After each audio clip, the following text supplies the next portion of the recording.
سچی بات سکھاتے یہ ہیں، سچی بات سکھاتے یہ ہیں، سیدھی راہ چلاتے یہ ہیں۔ اعوذ باللہ من الشیطان الرجیم، بسم اللہ الرحمن الرحیم۔ نماز جنازہ کی فضیلت۔ عن ابی ہریرہ رضی اللہ تعالی عنہ ان رسول اللہ صلی اللہ تعالی علیہ وسلم قال من اتبع جنازة ایمانا واحتسابا وكان معه حتى يصلي عليها ويفرغ من دفنها فإنه يرجع من الأجر بقيراتين كل قيرات مثل أحد ومن صلى عليها ثم رجع قبل أن تدفن فإنه يرجع من الأجر بقيرات۔ رواہ البخاری۔ امام بخاری جنازے کی نماز کی فضیلت کے باب میں حضرت ابو ہریرہ رضی اللہ تعالی عنہ سے یہ حدیث لائے ہیں۔ فرماتے ہیں کہ رسول کریم صلی اللہ تعالی علیہ وآلہ وبارک وسلم نے ارشاد فرمایا،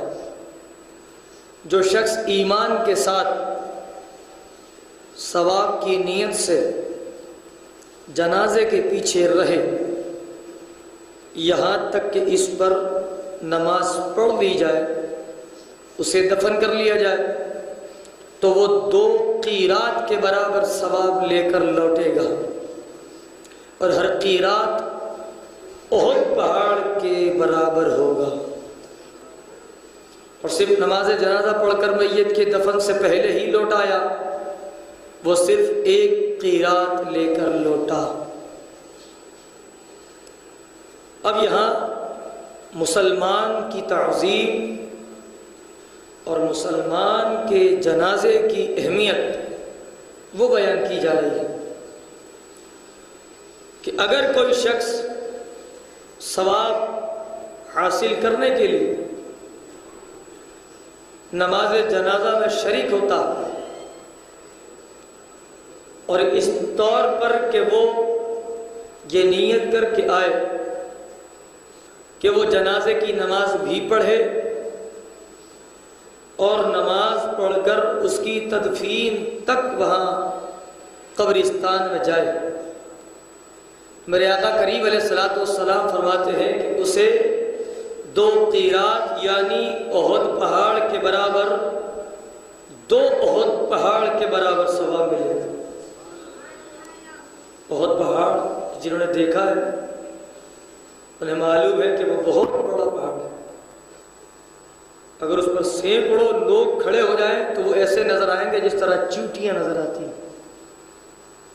چیونٹیوں کی طرح وہ لوگ دکھائی دیں گے،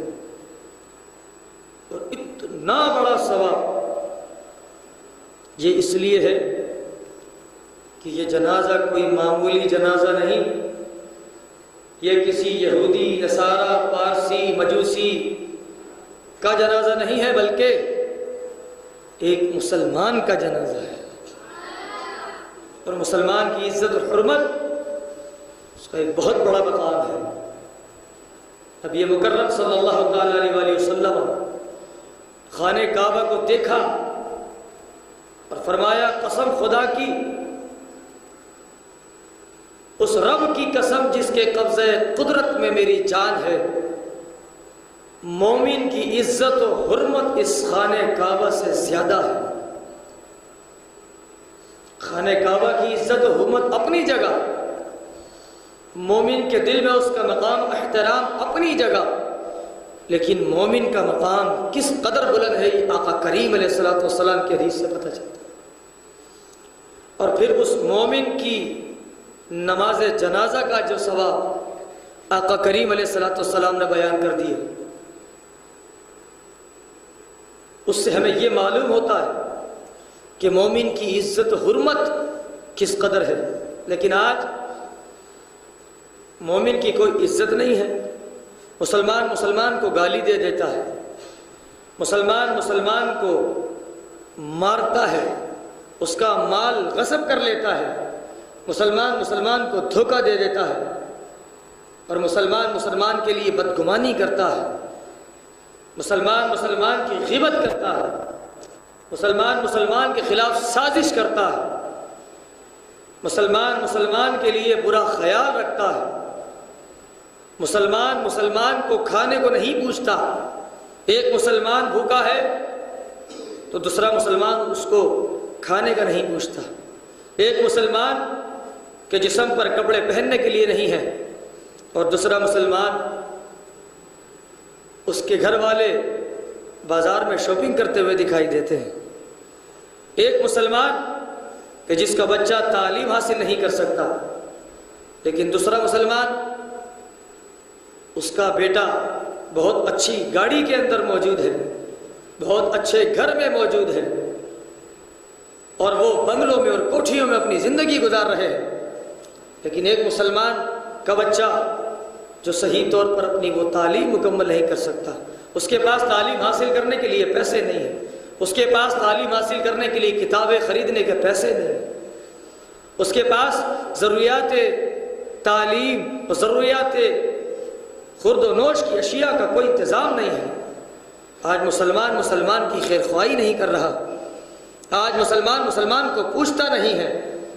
اگر پوچھتا بھی ہے تو کسی دنیاوی مفاد کی خاطر پوچھتا ہے کہ اس کا کوئی نام ہو جائے گا، اس کا نام جھنڈے پر چڑھ جائے گا، لوگ اس کی تعریف کریں گے، لوگ کہیں گے واہ واہ تم نے ایک مسلمان کو پوچھ لیا۔ صرف دکھاوے کی عزت کے لیے، دکھاوے کی رکھ رکھاؤ کے لیے مسلمان کو پوچھتا ہے، اور صرف فوٹو سیشن کرتے ہیں، صرف اپنی تصویریں کھنچوا دیتے ہیں، اور بس اخباروں میں تصویر آ جائے، اخباروں میں نام آ جائے،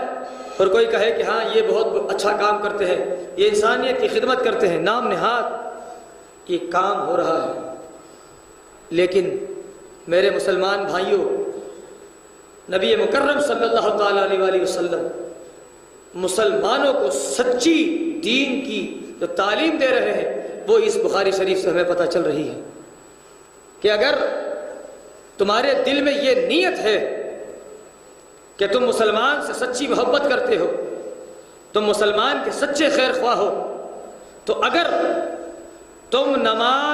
اس کی نماز جنازہ میں اگر شرکت کر لو گے تو خدا کی قسم تمہیں 2 احد کے پہاڑ کے برابر قیرات کا ثواب اللہ عطا فرمائے گا۔ اگر تم دنیا میں اس مسلمان کی خیر خواہی کرو گے، اس بھوکے کو کھانا کھلاؤ گے، اس کے تن پر کپڑا رکھ دو گے، اس کی ضروریات کو پورا کر دو گے، اس کے تعلیمی معاملات کو پورا کر دو گے، اگر تم مسلمان کے ساتھ دنیا میں خیر خواہی کرو گے تو پھر یاد رکھو کہ تمہارے ساتھ ثواب کا، اجر و ثواب کا کس قدر معاملہ ہوگا جو تم اندازہ بھی نہیں کر سکتے۔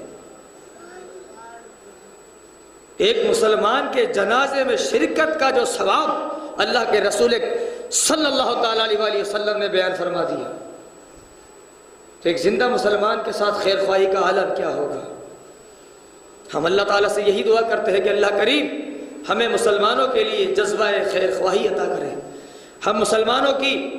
ہر طرح کی جس طرح ہم سے ہو سکے دام درم سخن قدم، ان کی تعلیم و تربیت کا ذمہ اپنے ذمے لیں، ان کے گھروں میں راشن پہنچائیں، ان کے جسم پر کپڑا پہنچائیں، اور ان کی کسی قسم کی کوئی بھی پریشانی ہو جو ہم کر سکتے ہیں، جس طرح بھی، اگر ہم کچھ نہیں کر سکتے تو کم از کم اس کی پریشانی کو سن کر، اس کی پریشانی سننے کے بعد اس کی آنکھوں سے آنسو تو پوچھ سکتے ہیں، اس کو سینے سے تو لگا سکتے ہیں، اس کو تھپکی تو دے سکتے ہیں، کم سے کم یہ کہہ سکتے ہیں کہ اللہ تبارک و تعالیٰ تمہاری خیر خواہی کرے، اللہ تبارک و تعالیٰ تمہاری اس پریشانی کو دور کرے، اس کے لیے کم سے کم 2 بول دعا کے تو کر سکتے ہیں۔ کیا اس سے بھی مسلمان رہ گیا؟ کیا اس دعا دینے سے بھی مسلمان عاجز ہو گیا؟ کیا اس سے بھی ہم گئے گزرے ہو گئے کہ ہم کسی کے لیے اچھا کام تو دور کی بات ہے، کسی مسلمان کے لیے دعا بھی نہیں کر سکتے؟ تو آج ہم عہد کریں کہ ہم مسلمان کی خیر خواہی کریں گے انشاءاللہ۔ ہم نے مسلمانوں کی خیر خواہی کرنی ہے، ہم نے راستے سے پتھر کو بھی دور کرنا ہے، ہم نے مسلمانوں کے لیے اچھا حسن ظن بھی رکھنا ہے، ہم نے مسلمانوں کے لیے دعائے خیر بھی کرنی ہے، اور اگر ہماری جیب اجازت دیتی ہے اور ہماری استطاعت ہے تو ہم اس کی ضروریات کو پورا بھی کریں گے۔ ہم نے اس کے لیے انشاءاللہ عز و جل ہر طرح سے اس کی خیر خواہی کا جذبہ اپنے دل میں رکھنا ہے اور اس مسلمان کی مدد کرنی ہے، کیونکہ نبی مکرم صلی اللہ تعالیٰ علیہ وسلم فرماتے ہیں افضل العبادہ خدمت للناس، کما قال نبی صلی اللہ علیہ وسلم کہ بہترین عبادت انسانیت کی خدمت ہے، مگر یہ خدمت انسانیت کی جبھی کارآمد ہے اور جبھی افضل ہے کہ جب اللہ اس کے رسول کی شریعت سے تجاوز نہ ہو جائے۔ ایسا نہیں کہ یہ نام نہاد انسانیت کی خدمت کرنے والے ہیومن رائٹس کے لوگ، یہ انسانی خدمت کرنے والے انسانی حقوق کے نام نہاد علمبردار مارکیٹ میں نکل آتے ہیں، موم بتی مافیا، ان کی بات نہیں کر رہا ہوں میں، جو حقیقت میں اللہ اس کے رسول کو راضی کرنے کے لیے کرتے ہیں۔ جب اللہ اس کے رسول کو راضی کرنے کے لیے انسان نیک عمل کرتا ہے، جب اللہ اس کا رسول راضی نہیں ہوگا تو پھر انسان کی خدمت کا فائدہ کیا ہوگا؟ انسان کی خدمت تو آپ کو جب فائدہ دے گی جب آپ اللہ اس کے رسول کو راضی کرنے کے لیے کریں گے، اور پھر کوئی ایسا کام نہیں کریں گے کہ جس سے اللہ اس کا رسول ناراض ہو جائے۔ ایسا نہیں کہ آپ اللہ اس کے رسول کو ناراض کریں، اللہ اس کے رسول کے فرائض و واجبات کو پورا نہ کریں، اور اللہ کی معاذ اللہ قرآن کی، رسول کی، شریعت کی، شاعر اسلام کی شان میں توہین کرتے چلے جائیں، اور آپ جھنڈا بلند کریں کہ جی ہم تو انسانی حقوق کے علمبردار ہیں۔ ایسا کوئی انسانی حقوق اللہ کی بارگاہ میں قبول و مقبول نہیں ہے۔ اللہ کی بارگاہ میں وہی قابل و مقبول عمل ہے جسے اللہ تبارک و تعالیٰ پسند کرتا ہے، جس عمل سے اللہ راضی ہوتا ہے، وہی کام کرنا ہمارے لیے فائدہ مند ہے، باقی کوئی کام ہمارے لیے فائدہ مند نہیں ہے۔ اللہ تبارک و تعالیٰ ہمیں اس پر عمل کرنے کی توفیق عطا فرمائے۔